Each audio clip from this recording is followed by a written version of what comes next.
Батыс Қазақстан облысы Орал қаласының номері 45-ші Нұрсат бөбекжайының мектеп-алды даярлық тобының тәрбиеші Есенова Тұрсынай Жарылғасынқызымын.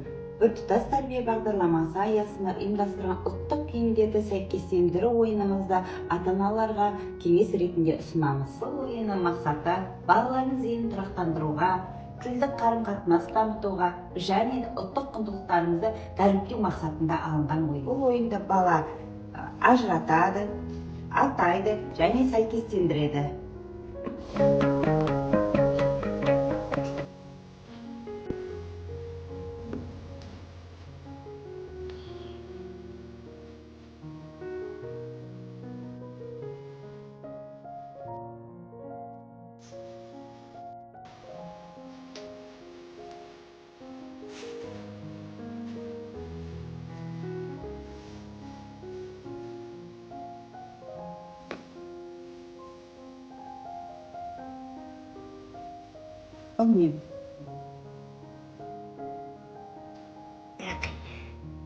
Бұл ойынды үй жағдайында жасап алуға болады. Оған қажетті заттар қатты қағаз, қайшы, желім және түрлі ұлттық құндылық киімдеріміз.